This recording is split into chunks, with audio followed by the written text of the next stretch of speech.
Northeast Africa and the Middle East share a lot in common, including language, religion, and wildlife. In large part, this is because they are connected by the isthmus of Suez, a stretch of land in Egypt lying between the Mediterranean and Red Seas, crossed by the Suez Canal. But the Suez isn't the only place where Africa and Asia approach each other. Another such place is right here, the Bab-El-Mandeb, and it has a rich history all its own. Let's explore. The Bab-El-Mandeb separates the southern end of the Red Sea from the Gulf of Aden and the broader Indian Ocean, and is only about 20 miles or 32 kilometers across, and 1,000 feet or 300 meters deep. The Arabic name translates as Gate of Lamentation, potentially so named because of its dangerous waters. Yemen lies to the east of the strait on the Arabian Peninsula on the Asian side, and Djibouti and Eritrea lie to the west on the African side. The African headland is called Ras Sian, and the Asian one either Ras Bab-El-Mandeb or Ras Maneli, although some maps list Maneli as the name of a hill on the coast. Because of its location on the Red Sea rift between the African and Arabian tectonic plates, the strait is getting wider by about a centimeter every year. In the middle of the strait lies the island of Perim, which divides the Bab-El-Mandeb into the narrower eastern strait, the Bab-Iskender, and the wider western strait, the Dakht el-Mayoun.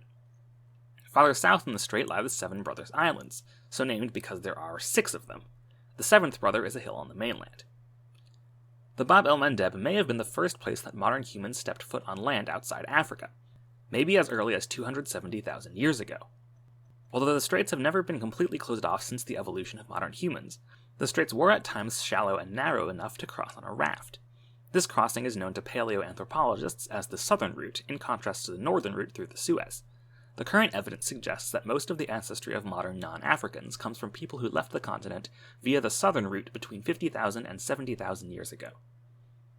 The earliest written references to the area come from the ancient Egyptians, who identified the area as the land of Punt, which traded with Egypt as early as the reign of Pharaoh Khufu in the 2500s BCE, the same pharaoh who commissioned the Great Pyramid.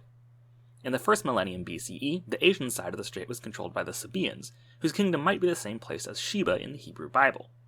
The African side at the time was potentially part of the kingdom of D''MT, which is an incredible name for a kingdom, and which was maybe pronounced Da'amat. The most famous power in the region was the kingdom of Aksum, which was founded in modern Ethiopia in the 1st century CE and survived through about the year 960.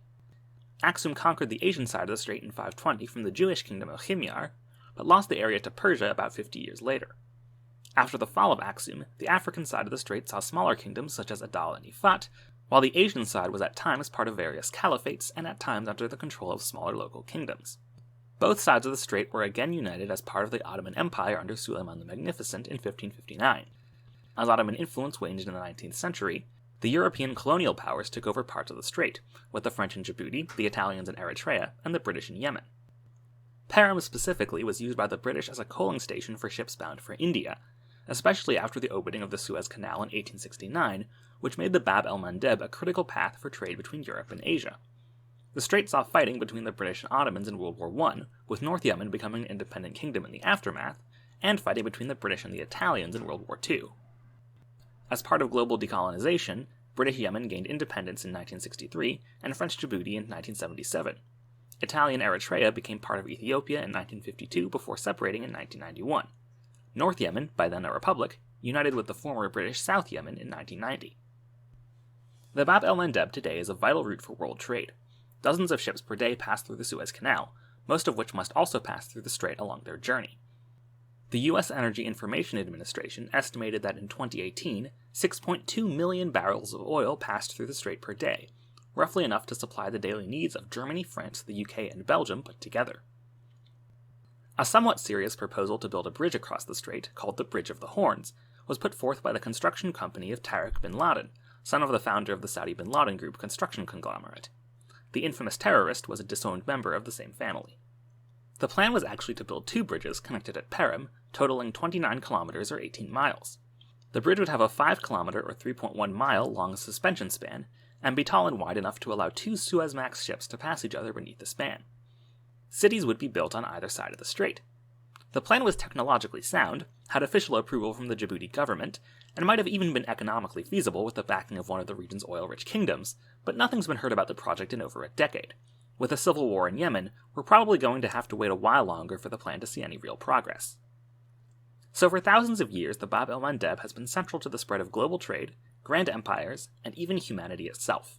Those early explorers first stepping foot on a new continent never would have imagined the story begun by their humble voyage, and where it's brought us today. And as always, thanks for watching.